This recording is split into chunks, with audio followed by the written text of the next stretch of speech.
Jueces capítulo 2, versos 1 en adelante. Y hoy continuamos con el tema que habíamos iniciado la semana anterior. Dios no quebranta o rompe su pacto. Porque a veces pensaríamos que Dios es el que está incumpliendo su pacto. Sin embargo, Dios no deja de cumplir su pacto. Dios es fiel y es verdadero. Capítulo 2 de Jueces, verso 1. Y el ángel de Jehová subió de Gilgal a Boquim y dijo: Yo os saqué de Egipto y os introduje en la tierra de la cual había jurado a vuestros padres, diciendo: No invalidaré jamás mi pacto con vosotros. Vamos a leerlo de nuevo. El ángel de Jehová subió de Gilgal a Boquim y dijo: Yo os saqué de Egipto y os introduje en la tierra de la cual había jurado a vuestros padres, diciendo: No invalidaré jamás mi pacto con vosotros. Vamos a orar. Te damos gracias, Dios, porque hablas a nuestro corazón recordándonos la promesa fiel de Dios, el carácter, la soberanía, el gobierno de Dios sobre la creación, sobre las naciones y sobre su propio pueblo, cumpliendo su palabra, su promesa, su pacto a los que permanecen dentro de ese pacto. Y también, Señor, nos recuerdas que tú eres un Dios fiel que no quebranta ni invalida su pacto en ningún momento. Que podamos tener presente esa palabra en todo momento en nuestra vida y que, Señor, tú nos redargullas, pero también nos alientes. Tú, Señor, mantengas en nosotros ese fuego ardiendo de tu palabra y de tu Espíritu Santo. Te damos gracias en el nombre de Jesús. Amén. Nosotros somos el pueblo de ese pacto. Ya no el pacto del Antiguo Testamento o el pacto con Israel del Antiguo Testamento, sino en Cristo nosotros somos, dice Pablo, ese Israel espiritual en el cual el Señor ha estado obrando. Dios no ha cambiado el pacto aunque pase el tiempo. Él ya los introdujo a la tierra y ellos deben de tomarla. Vimos un poco e iniciamos con este tema la semana anterior.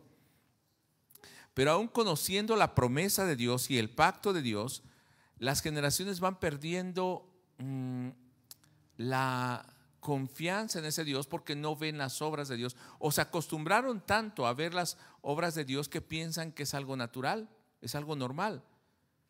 Pero cuando el pueblo que no conoce a Dios ve esas obras, ellos sí se asombran. Y a veces el cristiano ha dejado de asombrarse de lo que Dios hace. Y no podemos olvidar la palabra de Dios.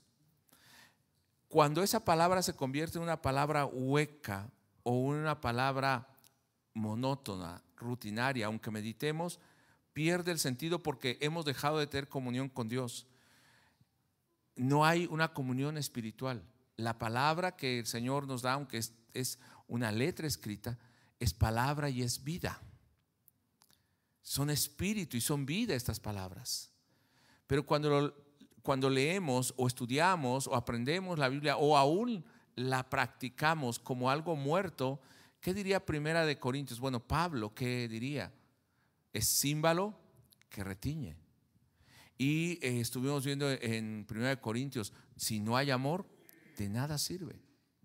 Si no está ese espíritu en nosotros obrando, no va a haber un efecto en nuestra vida. Hemos olvidado, o el pueblo había olvidado, vivir y cumplir el pacto. Vayamos de nuevo al capítulo 2, verso 1 de Jueces, y dice: el ángel de Jehová subió de Gilgal a Boquim. Y ya hemos hablado y hay todo un estudio acerca de el ángel de Jehová. En muchos pasajes del Antiguo Testamento se identifica al ángel de Jehová como Jesucristo. Sin embargo, veamos lo que está hablándole al pueblo aquí. Y dijo: yo os saqué de Egipto. Es la misma presencia de Dios hablándole a ese pueblo. Yo cumplí sacándolos, librándolos. Los introduje en la tierra de la cual juré a vuestros padres, diciendo, o afirmando es la palabra realmente en el original, más que diciendo, afirmando: no invalidaré jamás mi pacto con vosotros. ¿Qué no iba a hacer Dios? invalidar el pacto, cambiarlo, disminuirlo o retractarse de él. Verso 2. Pero hay una condición, empezamos viendo esto la semana anterior, con tal que vosotros no hagáis pacto con los moradores de la tierra, cuyos altares habréis de derribar. Y lean conmigo esta parte. Mas vosotros no habéis atendido a mi voz. Quiero que vea dos cosas aquí. En el verso 1 al final dice, no invalidaré jamás mi pacto. Y el verso 2 dice, pero ustedes no han atendido a mi voz. Aún sabiendo el pacto, no han atendido a la voz. ¿Cuál era el pacto de Dios? Se resumía en que Dios estaría levantando un reino, un pueblo que sería aumentado, les daría un territorio, una tierra prometida y un gobierno. Dios gobernando, habitando en medio de ellos para ser el Dios de ellos y ellos su pueblo. Y usted puede recordar para esto Génesis capítulo 12, Génesis capítulo 17, los primeros versos de estos dos capítulos. Dios va a estar recordando que ese es el pacto, sobre todo se desarrolla en Génesis 17, el pacto que Dios tiene con ellos. Pero, ¿qué pasa con este pueblo? Han dejado de echar a sus enemigos, eso vimos la semana anterior, una parte, y nos han compartido entre semana. Y ese pueblo ahora en el verso 4 dice de la siguiente manera: cuando el ángel de Jehová habló estas palabras, que les dijo que no echaría ya más a sus enemigos, o sea, era parte del pacto de Dios, con tal que ellos cumplieran u obedecieran a Dios, sino también Dios traería juicio sobre ellos. Cuando oyen el juicio de Dios, dice, el pueblo alzó la voz y lloró. ¿Qué hace el pueblo cuando vienen las consecuencias? Llora y le echa la culpa a Dios, a los demás, pero menos dice, yo tengo la culpa. Cuando en el capítulo 1, el capítulo 2, verso 1, dice que Dios no va a invalidar su pacto. Hablábamos también de esta palabra que es parar en hebreo. Quiere decir que Dios no va a violar el pacto, no lo va a anular, ni lo va a disipar, o sea, lo va a rebajar. Y quiero detenerme un segundo ahí porque pensamos que el pacto de Dios, como es un tiempo diferente, el pacto ha cambiado. Entonces ahora podemos vivir diferente que como vivíamos antes, o quiero decir, lo que Dios demandaba ya no es lo mismo que demanda hoy. Los principios, la santidad de Dios sigue siendo lo mismo, las mismas características y atributos de Dios y el mismo mandamiento de Dios. Algunas costumbres puede que sean diferentes porque estamos en otro tiempo. Sin embargo, Dios sigue demandando lo mismo de su pueblo, la exclusividad, que solamente ese pueblo sea para Él. Cuando hablamos de pacto, hablamos realmente de la historia de toda la Biblia. No es que el pacto aparece en un punto de la Biblia y a partir de ahí Dios dio su pacto. Tal vez Dios revela ese pacto. Sin embargo, con la creación o aún con el universo, Dios ha establecido un pacto, y cuando trae al hombre a esta tierra, o quiero decir, crea al hombre, es para que él cumpla su propósito y el pacto que él tenía. No crea que cuando él reveló el pacto al hombre, en ese momento empieza el pacto. Y Dios dijo, antes no había pacto, ahora sí va a haber pacto. No, Dios creó todo para cumplir ese propósito.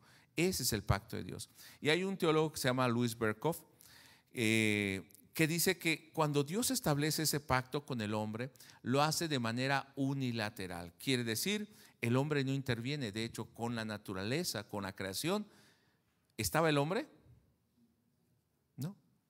Dios da las leyes.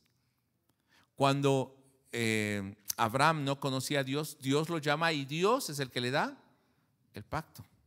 A todos los patriarcas Dios les da el pacto. El pueblo también, que estaba clamando en opresión, el pueblo no podía hacer un pacto, no está al mismo nivel. Dios da ese pacto de manera unilateral, que significa no solamente que proviene de Dios, sino que los estatutos, por eso habla o repite estos son los mandamientos y estatutos que yo les mando que pongan por obra. El hombre no dice quiero o no quiero. Dios establece ese pacto. Proviene de Dios y Dios es el garante. Quiere decir, Dios es el que mantiene el pacto, el que cumple y el que ejecuta, el que juzga si se cumple o no ese pacto. El hombre no puede decir, ahora sí quiero estar en el pacto y ahora no. Sin embargo, el hombre se sale de esa soberanía de Dios o pretende salirse porque finalmente, aunque el hombre se aleje de Dios, el juicio de Dios no se aleja. La presencia de Dios está en todo lugar. Y además, no solamente es unilateral, sino que este pacto está mostrando la soberanía de Dios. Él da sus ordenanzas sobre toda la criatura. Así que no es necesario que el hombre diga algo acerca de ese pacto. Ese pacto existe, es unilateral, es soberano y es divino, porque proviene de Dios. Sin embargo, cuando el hombre no permanece en ese pacto, ¿contra qué se está oponiendo? Contra la soberanía de Dios, contra Dios mismo, contra el propósito y el plan eterno de Dios. Israel se había olvidado de Dios y se había olvidado de ese pacto. Se olvidó de que lo sacó de Egipto. Por eso nuestra confesión de fe, ahora aunque estamos en Jueces, está en Josué, en el último capítulo. Que no recuerden, más bien que no olviden quién es el que lo sacó y qué es lo que Dios ha hecho. Y eso es lo que debemos de tener presente cuando meditamos siempre. No olvidamos lo que Dios está haciendo. Pero nosotros vemos que cuando en la Biblia, en Jueces del capítulo 17, el capítulo 21, se narran dos historias, es diferente al periodo de los jueces. Y en estas dos historias se escribieron posteriormente al tiempo de los jueces y seguramente por las referencias ahí después de que regresaron del exilio. Pero va a mencionar solamente en estos últimos capítulos 4 veces esta frase hablando de la falta del gobierno de Dios. ¿Por qué hablamos de esto de la falta del gobierno de Dios? Porque el pacto que mostraba la soberanía, el gobierno de Dios, el pueblo reconociendo a Dios como rey. Cuando ellos no están dentro de ese pacto, están diciendo que Dios no gobierna sobre ellos, Dios no es el rey, ellos no le sirven a Dios. Dice el capítulo 17, verso 6, en aquellos días no había rey en Israel, cada uno hacía lo que bien le parecía. Un Cuautepec cualquiera, Gustavo Madero o México, algo así, ¿no? Usted lo puede entender. Capítulo 18, verso 1, en aquellos días no había rey en Israel. Algo que nos está denotando también esto es la necesidad de un rey y un gobierno. De hecho, Jueces, hay un libro que es Ruth, que es de este periodo, nos va a unir con el tiempo de los reyes y nos va a mostrar cómo estaba este pueblo tan descompuesto y había la necesidad de que Dios levantara un rey. Bueno, no un rey humano, ellos estaban poniendo su mirada en reyes humanos, pero que Dios levantara un rey. Y nos va a hablar al final de Ruth de Isaí y bueno, su hijo David, como ese rey que va a ser levantado a la imagen del Mesías. Recuerde, tampoco David es el primer rey, fue Saúl, pero Ruth nos está llevando a ¿quién?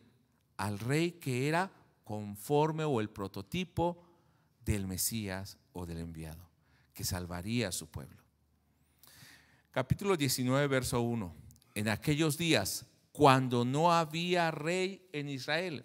Esto también nos está diciendo que el escritor ya escribe después del tiempo de los reyes y de hecho del regreso. Por eso muchos también piensan que los últimos capítulos fueron escritos por Esdras, el escriba. Capítulo 21, verso 25, como termina de hecho el libro. En aquellos días no había rey en Israel y cada uno hacía lo que bien le parecía. Y estas frases que parecen trilladas o muy repetidas, lo que está haciendo al final es cerrar el libro diciendo: el tiempo de los jueces fue así, porque no había rey. Pero si el escritor es posterior al tiempo de los reyes, está comparando que el tiempo de los jueces fue igual que el tiempo de los reyes. O sea, también en el tiempo de los reyes habían reyes humanos, pero Dios no era el rey sobre ese pueblo. Ese pueblo no estaba viviendo dentro del pacto de Dios.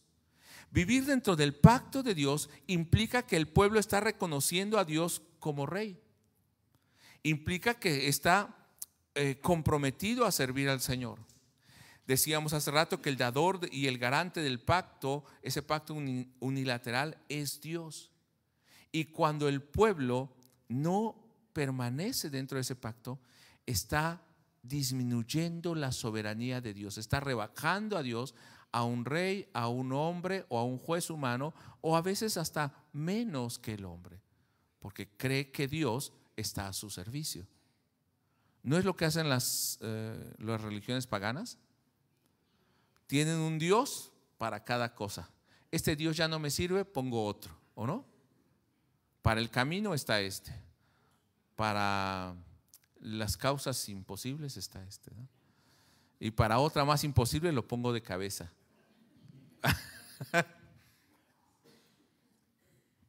Ya entendieron, ¿verdad? Hermano, el hombre se ha olvidado de que Dios es el rey. Y cuando no hay rey, ¿qué hay? Anarquía. Quiere decir falta de gobierno.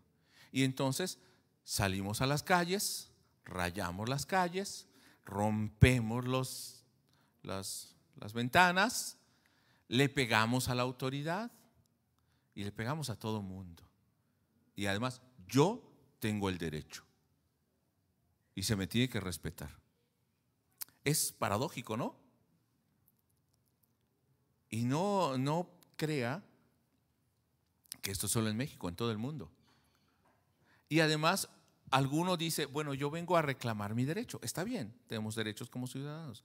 Vengo a reclamar mi derecho. Pero como la autoridad no me contesta, no responde a lo que debe hacer, ¿qué hace la ciudadanía?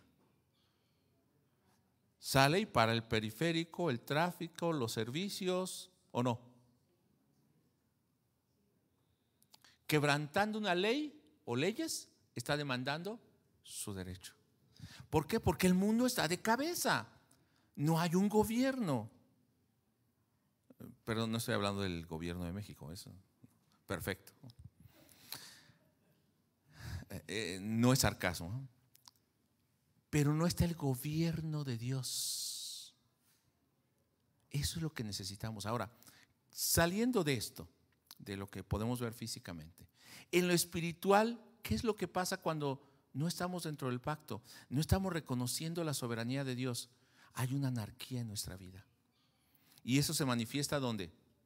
En nuestro carácter, en nuestras decisiones, en lo que hacemos, inclusive hasta en el desorden de nuestra casa. Porque no hay orden, en nada hay orden. Pero si así está lo externo, ¿cómo está en lo interno?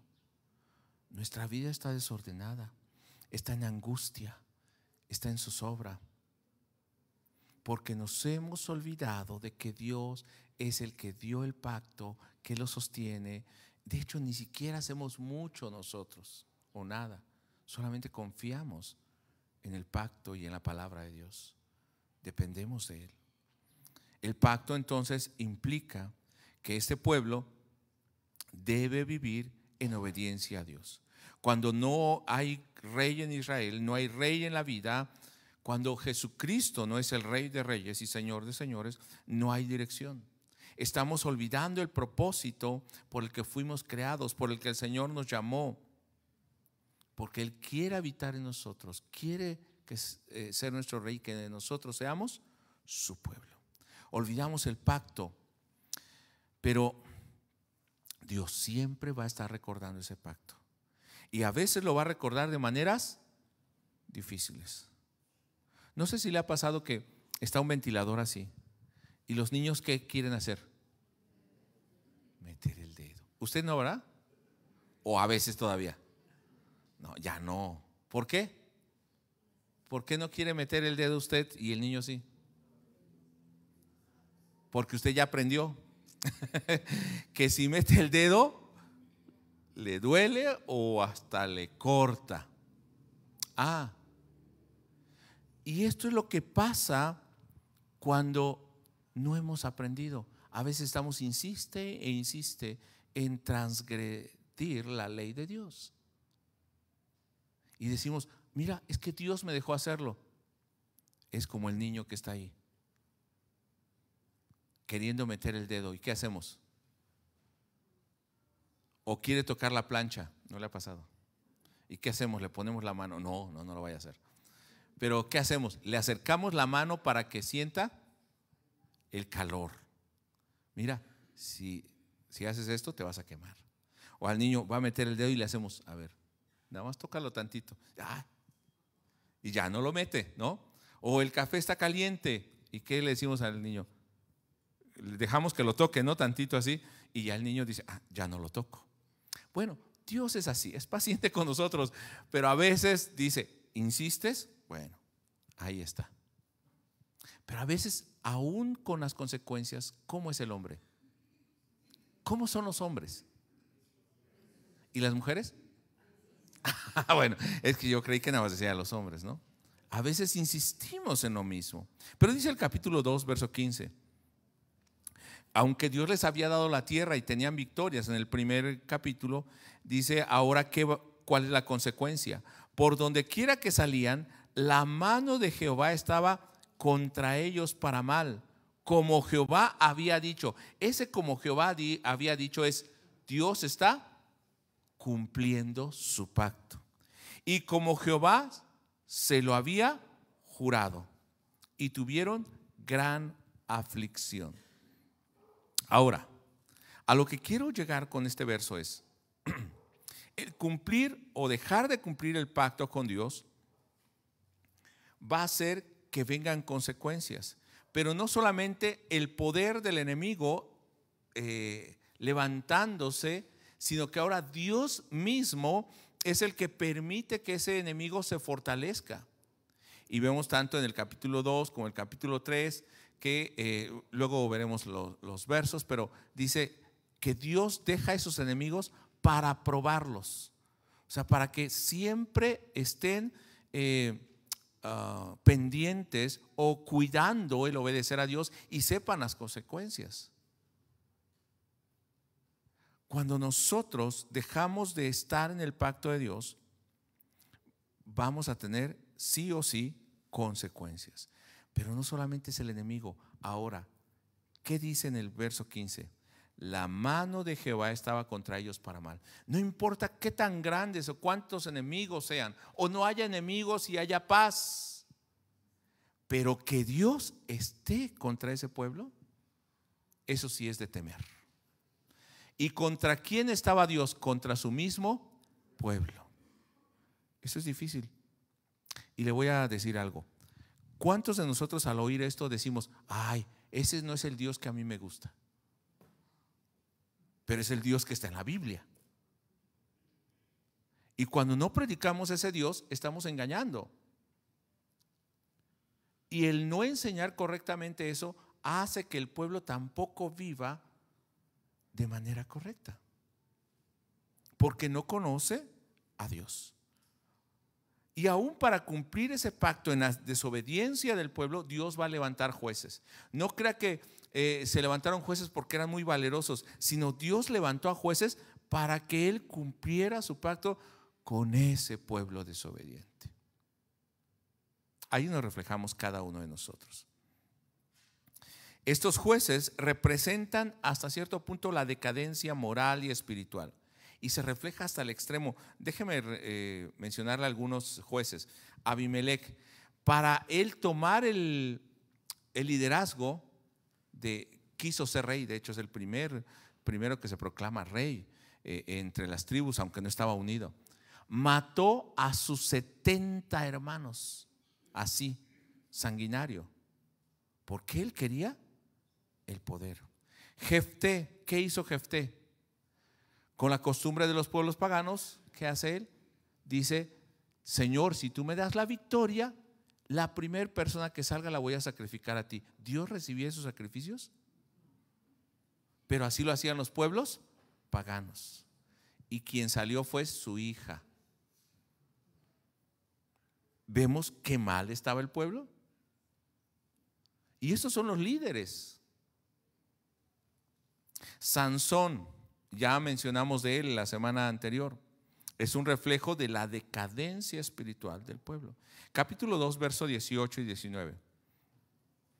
Pero veamos, Dios les está levantando jueces. Ok, están mal, Dios les levanta líderes. Y aún vemos estos, aunque fueron hombres así, con defectos, y nos hablaban el viernes acerca de esto, aún Dios los usó para librar a su pueblo y cumplir su propósito. Pero vea el verso 18.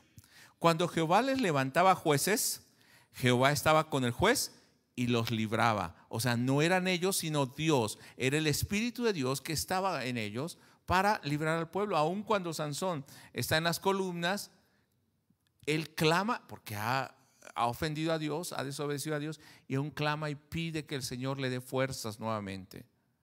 Y derriba las columnas de donde él está preso y mata a muchos más filisteos que los que había matado en vida.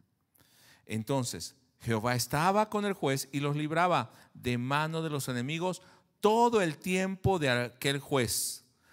Lean conmigo la siguiente parte. ¿Por qué lo hacía Dios? ¿Por qué actúa Dios así a veces con nosotros, aunque somos malos y a veces no somos fieles, y oramos al Señor y Dios nos contesta? Lean conmigo.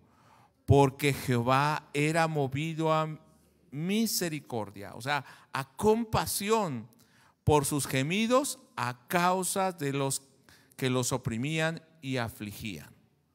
¿Qué es lo que mueve a Dios? ¿No ama a su pueblo? Sí. Pero ¿hasta cuándo Dios nos soportará? ¿O Dios soportaba a ese pueblo? Porque Dios les dio oportunidad una y otra vez. Luego lo veremos en Levíticos 26. Lo soportaba una y otra vez. Porque Dios no desecha su pacto, no disminuye el valor de su palabra, su promesa. Él va a cumplir sí o sí su pacto. Y eso le da a muchos la osadía de decir: si Dios me salvó porque yo le conocí al Señor, entonces no importa lo que yo haga porque Él va a cumplir ese propósito. No se engañe, hermano. No, hay un propósito general para la humanidad y hay un pueblo de Dios, un remanente. Y Dios hace todo por ese pueblo. Pero si yo rechazo ser parte de ese pueblo, dice Hebreos, no hay nada que hacer, solamente queda una horrenda expectación de juicio y hervor. Porque si nosotros, o más bien el pueblo en el Antiguo Testamento, transgredía una ley, era culpable. ¿Cuánto más si nosotros despreciamos la sangre de Jesucristo y la tenemos por inmunda? ¿Usted cree que seremos o tendremos más excusa que ellos? No. Pero no es el tema de hoy. Verso 19. O sea, Dios era movido a misericordia y los libraba. Mas acontecía que al morir el juez, ellos volvían atrás. Sucede que cuando tenemos la libertad estamos bien contentos, pero los problemas ya no son tan fuertes, nos sentimos bien, o vienen problemas nuevos, ¿y qué hacemos? Nos desanimamos, nos volvemos atrás, ¿no? Teníamos mucha fe, teníamos muchas ganas de servir al Señor, pero vienen dificultades. Es que el hermano no me saludó, es que se les olvidó reconocerme, es que no lo hicieron como yo quería, es que yo lo quería hacer. Y nos olvidamos que Dios es el que hace las cosas. Nos olvidamos que Dios nos usa en un momento para unas, para otras cosas. Y en otras ocasiones ni siquiera nos usa, ¿no?, a nosotros. Utiliza a otros hermanos.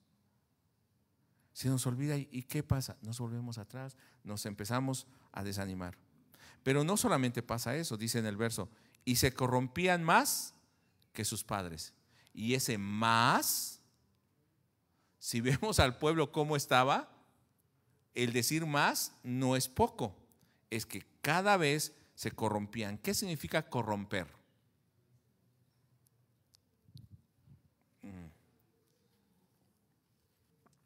¿Qué significa corromper? Se volvían más malos.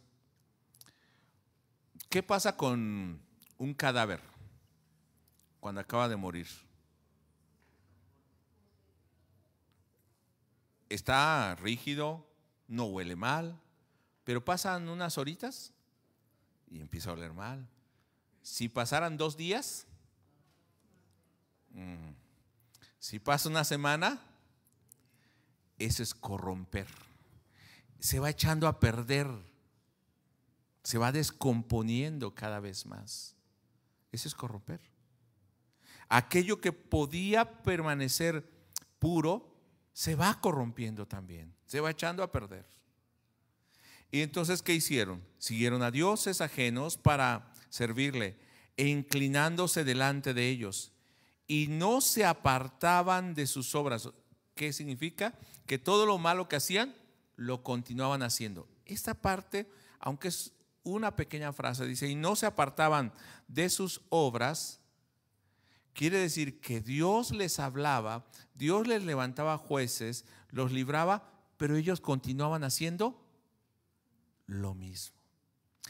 Dios nos salvó, conocimos el evangelio, somos libres, pero vamos a contextualizar, no se apartaban de sus obras, continuaban haciendo lo mismo. ¿Qué nos espera? No se apartaban de sus obras, y termina el verso, ni de su obstinado, necio o terco corazón. No he escuchado amenes durante toda la predicación. Bueno, es para saber que están aquí, ¿verdad? Pero no es que seamos así, ¿no? Entonces, Jueces lo que está revelando es un completo fracaso en el propósito de vivir como pueblo santo para servir a Dios.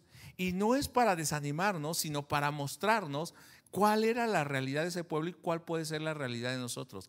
¿Qué necesitaba ese pueblo para que pudiera vivir como pueblo de Dios, que Dios viviera en medio de ellos, que hubiese un rey sobre ellos? ¿Y qué es lo que va a hacer Dios? Traer un rey sobre nosotros.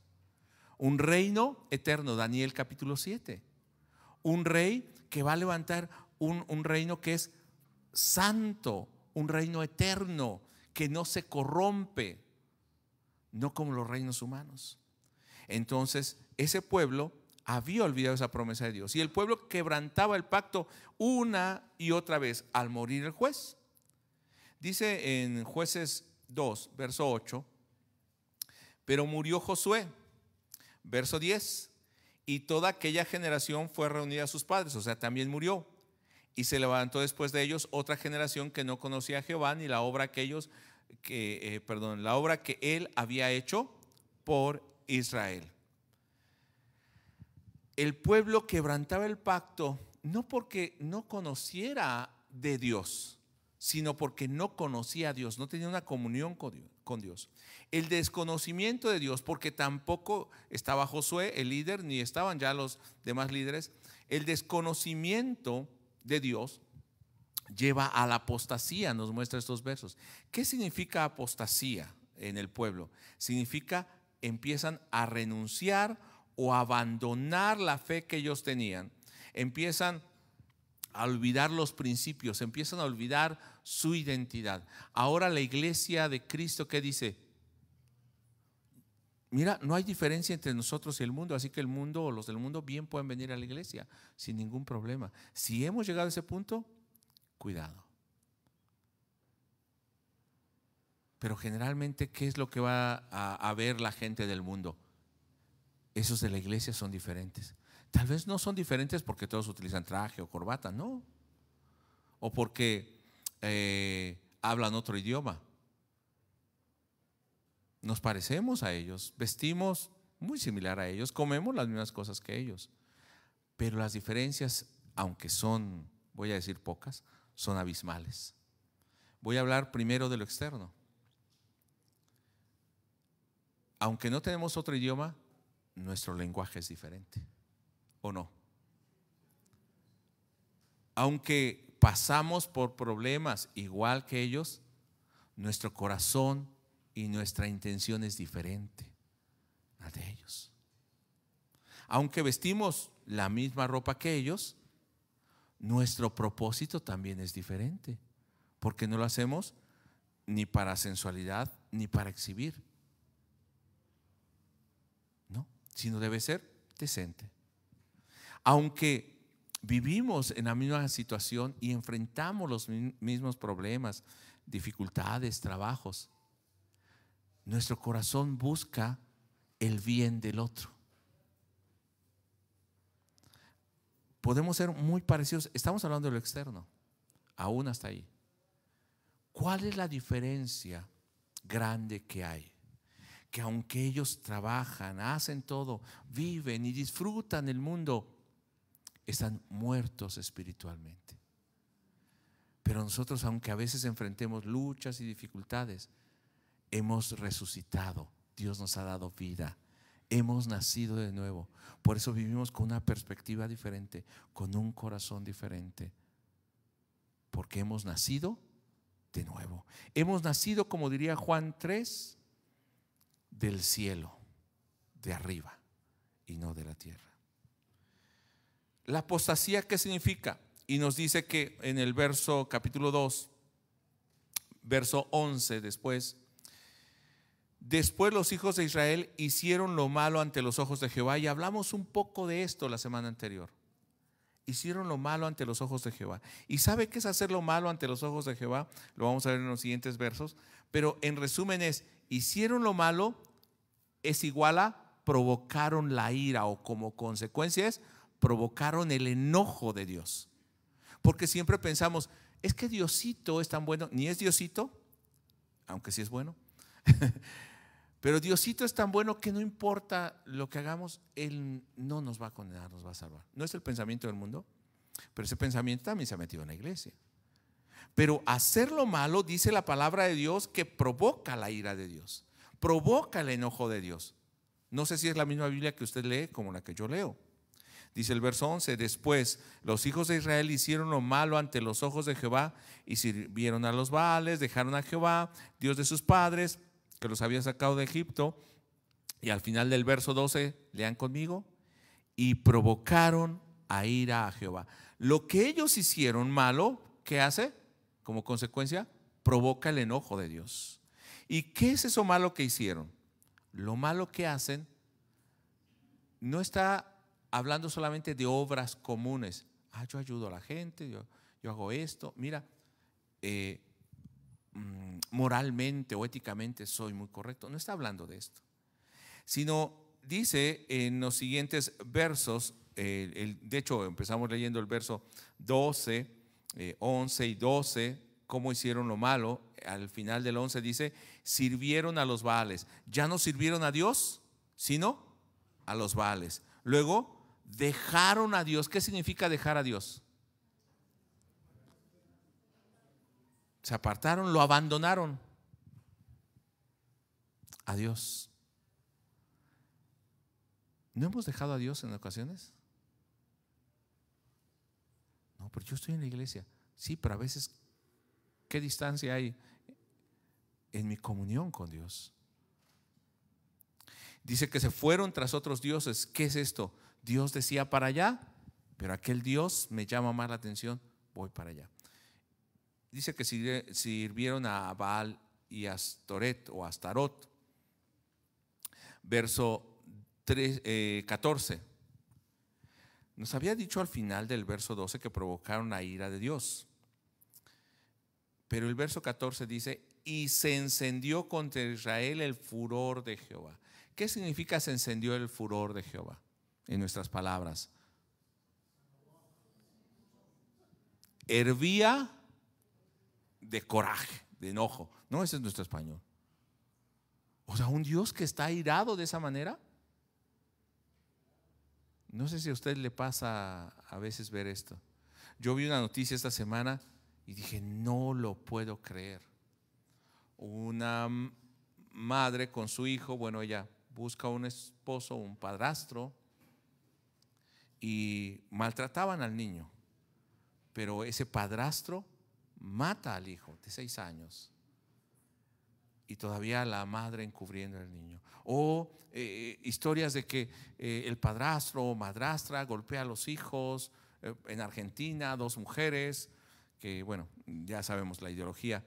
Pero como era varón el niño, un pequeñito, 5 años creo, lo maltrataron tanto y lo quemaron y de así, con, ¿cómo se llama? Con esos cigarros y luego lo mataron. La propia madre. O madres que han dejado que violen a su hijo y a su hija y por cubrir al papá. ¿No se llena usted de coraje? Sí. ¿Qué haría usted en esa situación? Si usted estuviera ahí, ¿qué haría? Pues yo creo que mínimo se me inflamaría esta mano. Lo mínimo que pasaría. Y no soy de peleas, pero te llenas de enojo. ¿Qué pasa con Dios? Que su pueblo lo deja, lo ofende, lo menosprecia. Recuerde, ya no están siguiendo a Dios, están siguiendo a los Baales. Entonces, ¿Dios cómo está? Muy enojado. Y al final del verso 14, que dice, en esa situación, ¿qué pasó? Y no pudieron ya hacer frente a sus enemigos. Claro, porque antes, ¿quién era el que les daba la victoria? Dios levantaba jueces y les daba victoria, y Él derrotaba a sus enemigos, pero ahora están peleados con Dios y ya no pueden hacer frente a sus enemigos. ¿Sabe cuál es también la clave para que nosotros venzamos todos esos sentimientos, ese carácter en nosotros? ¿Cómo podemos vencer?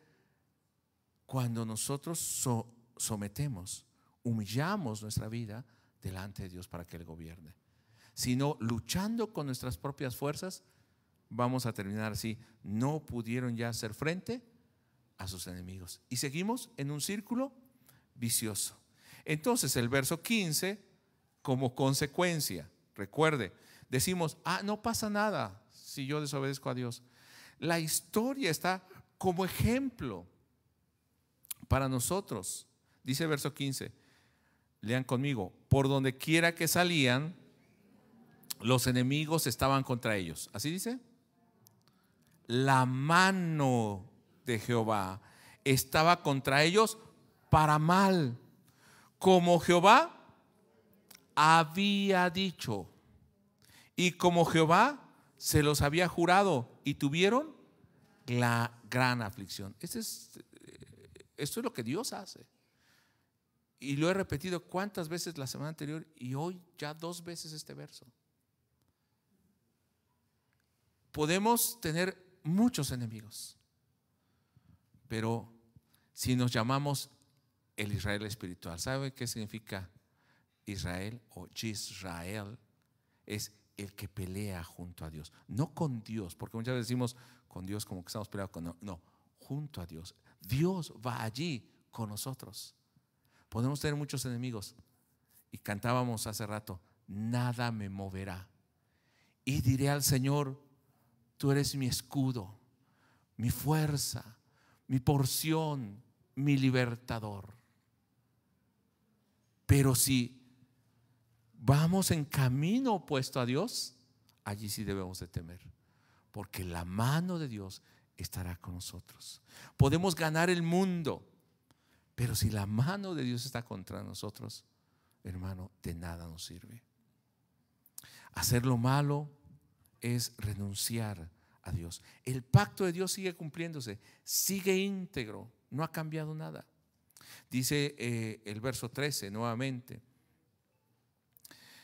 dice que dejaron a Jehová y adoraron a Baal y a Astarot. Y traigo este verso de nuevo porque cuántas ocasiones nosotros, siguiendo a Dios, siendo pueblo de Dios, empezamos a levantarnos dioses propios que son más agradables que Dios,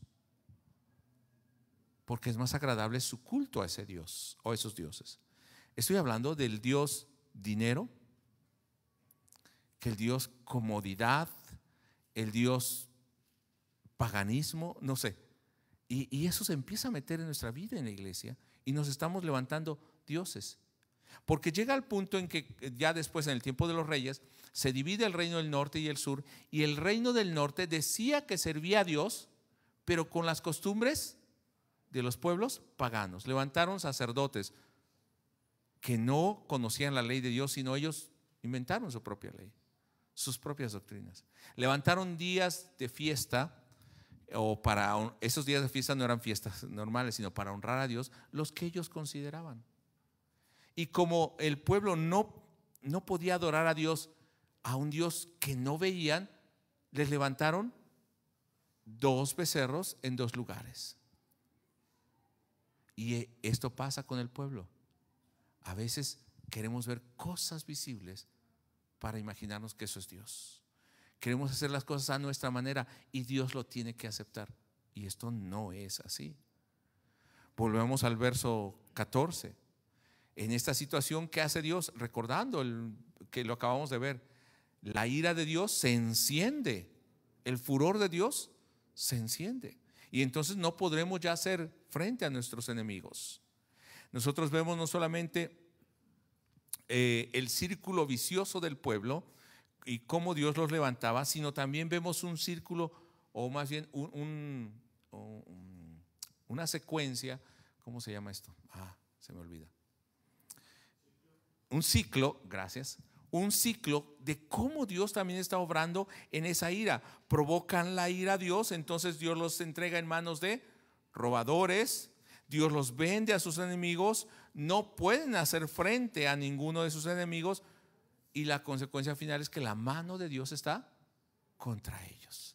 Es un ciclo, así como ellos pecan, Dios también dice, bueno, va de poco a poco trayendo juicio sobre ellos. Bien, el capítulo 2, verso 19, el 2:15, ya lo hemos leído 3 veces, ¿no? Donde quiera que salían, la mano de Dios estaba contra ellos. 2:19 dice también al final, y se corrompían más que sus padres. El 3:7 o el 6:1 dice, hicieron lo malo ante los ojos de Jehová. Y ese hicieron lo malo quiere decir que se corrompían cada vez más, que dejaron a Dios. Capítulo 3, verso 12, el 4:1 sí. Volvieron a hacer lo malo ante los ojos de Jehová. ¿Cuántas veces hemos visto hasta acá que han vuelto a hacer lo malo? Creo que cada vez que habla de ellos, volvieron a hacer lo malo. Volteemos a ver a nuestra vida. Y volvieron a hacer lo malo ante los ojos de Dios. Así como que, ¿de quién hablará? A veces, lamentablemente, habla de mí. Capítulo 5, verso 8 al principio. Cuando escogían nuevos dioses, o sea, se daban el lujo de escoger dioses, ¿no? Cuando escogían nuevos dioses, ¿qué dice el verso? La guerra estaba a las puertas. Es un canto, el canto de Débora y Barak, recordándole, cada vez que ustedes escogen nuevos dioses, la guerra está allí. ¿No quieren guerra? ¿Quieren paz? Sirvan a Dios y Él les trae Shalom, la paz de Dios. Pero el hombre, ¿qué hace? Se va tras los dioses. Entonces, cuando Jehová o cuando Dios está airado contra ellos, ciertamente va a levantar líderes y va a procurar que ese pueblo se vuelva a Él. Pero el pueblo es necio y necio. Y hermano, no crea que lo estoy hablando por usted, hermano, sino porque estamos en Jueces. Así que nadie vaya a decir, pastor, ¿usted me sabe algo? Lo dice por mí. No, hermano, no sé nada. Pero recuerdo que un hermano un día me dijo, ay, pastor, lo que predicó hoy parece que era para mí. Ah, bueno, sí, qué bueno, gracias a Dios, ¿no? Pero no lo estoy diciendo para nadie. Y más seguro que es para mí mismo. Para que no hagamos lo que provoca la ira de Dios y trae consecuencias a nuestra vida. Voy a ir cerrando.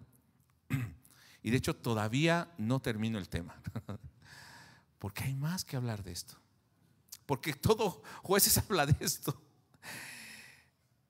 El mal o que la mano de Dios esté contra nosotros, ese es el peor castigo, más que los enemigos.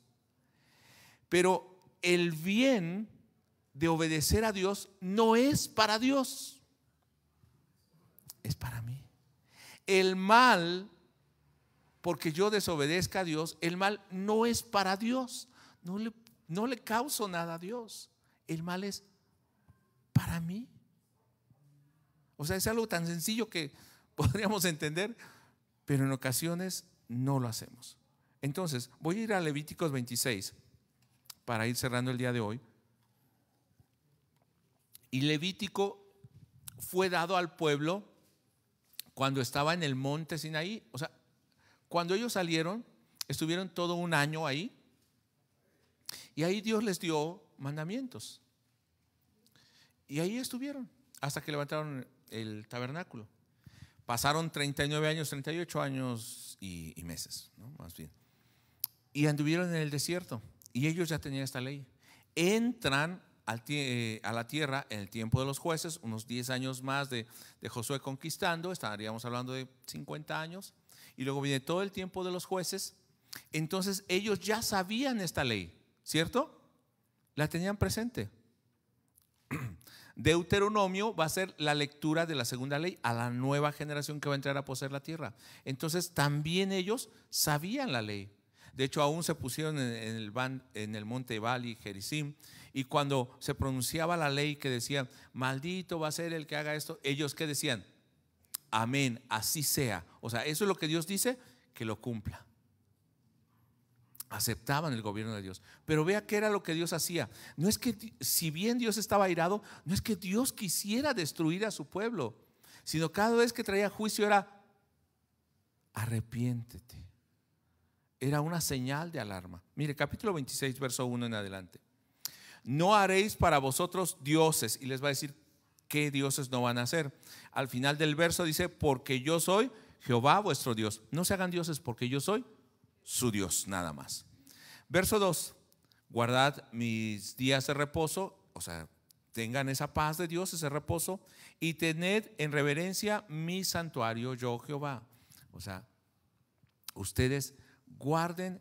El reposo implicaba el pacto de Dios, y reverencia a sus santuarios, la santidad y la presencia de Dios ahí en medio de ellos. Verso 3.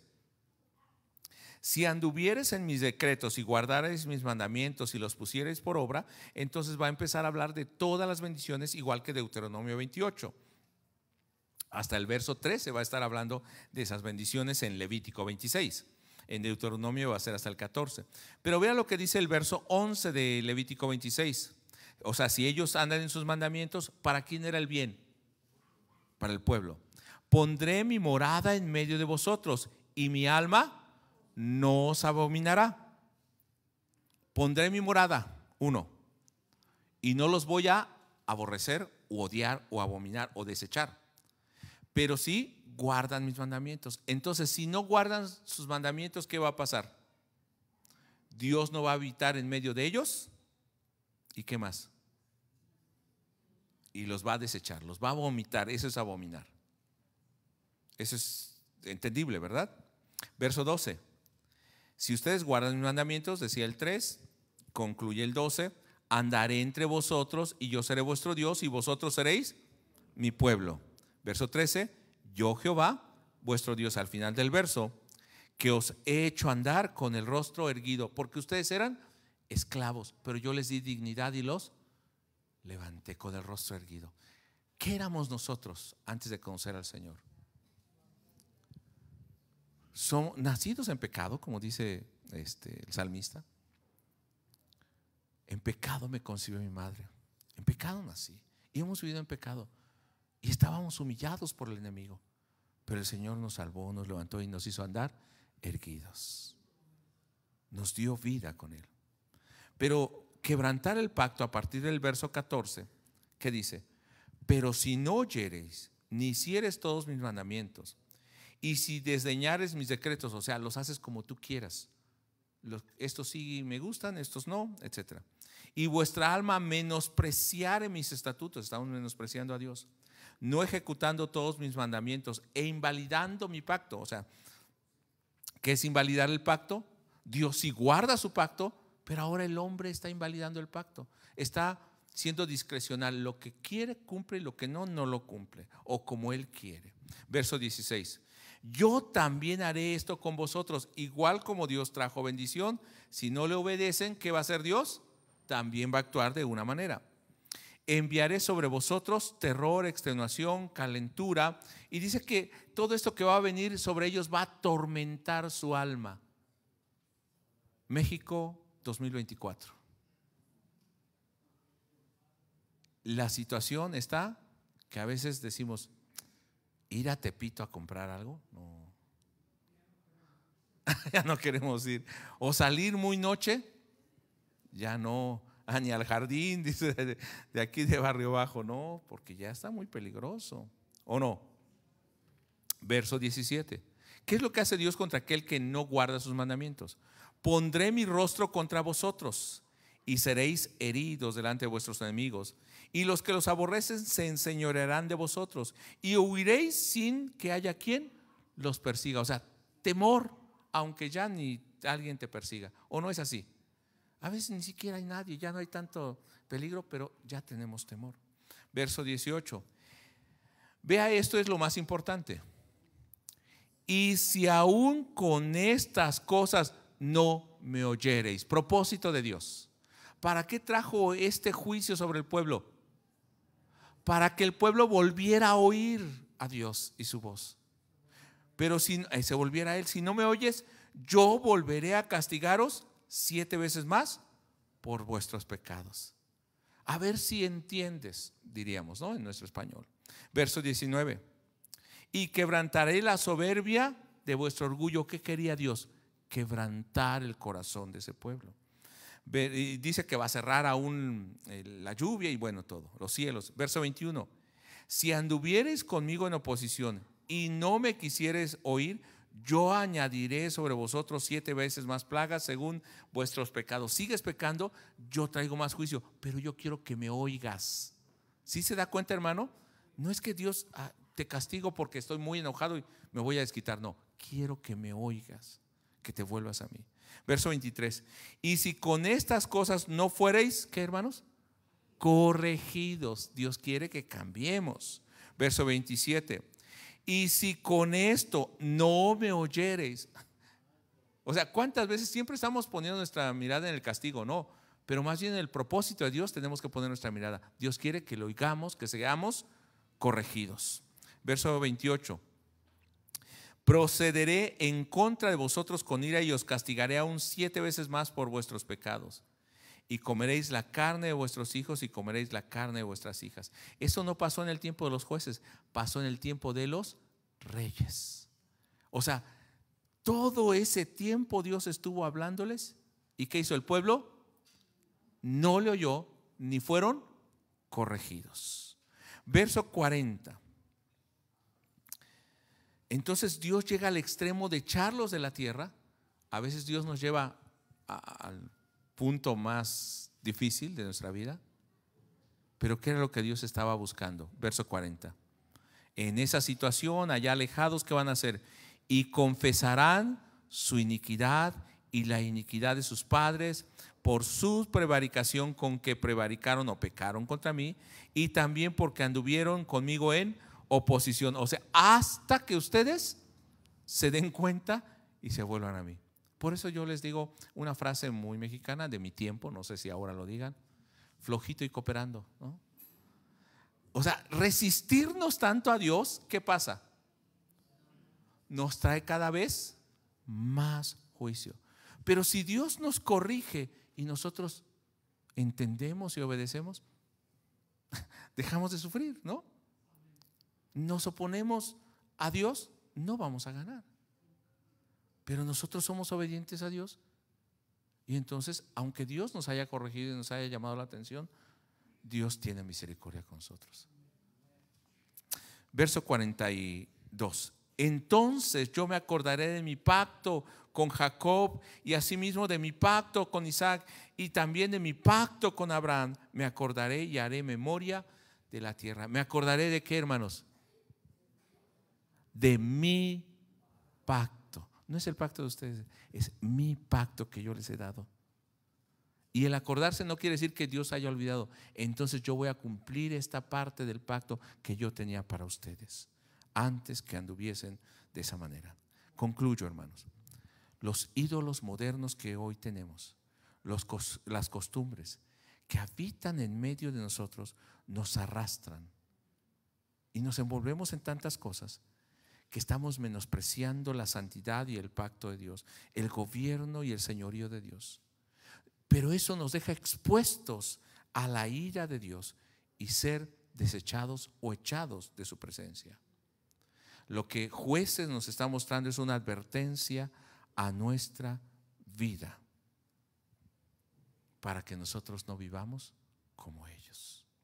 Hermano, tú que estás aquí, tú que me oyes también en línea, hermano, este es un llamado para nosotros. Tenemos tiempo de volvernos a Dios.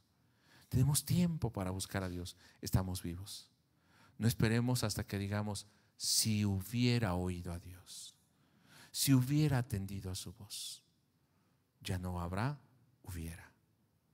Hoy es el día de salvación. Hoy es el día en que el Señor te está llamando, me está llamando a mí, para volvernos a Él. Vamos a ponernos en pie. Bendito Señor y Dios, te damos gracias porque cuántas ocasiones hemos provocado tu ira y aún en nuestra soberbia no nos damos cuenta que el mal es para nosotros. Tú no incumples tu pacto. Quien disminuye ese pacto somos nosotros. Quien aún piensa que se sale de ese pacto somos nosotros. Y no nos damos cuenta que aún en el juicio tú estás procurando cumplir tu pacto para volvernos a ti. Que seamos obedientes, sensibles a tu voz y que escuchemos tu llamado. Gracias, porque a pesar de nuestra condición rebelde, tú obras en misericordia y sigues mostrando tu amor, sigues hablándonos. Hoy nos acercamos a ti y hoy pedimos perdón por nosotros, por nuestra familia, por nuestros hijos, por nuestra iglesia, por nuestra nación, nuestros conciudadanos, porque somos parte y hemos pecado contra ti. Perdona México, perdona nuestra iglesia, perdona nuestra familia, pero sobre todo perdona nuestra vida. Queremos estar humillados delante de ti y permanecer en ese pacto. Tú viviendo en medio de nosotros, nosotros sirviéndote a ti como nuestro Señor y nuestro Rey. Gracias te damos en el nombre de Jesús. Amén. Tome su lugar, hermano.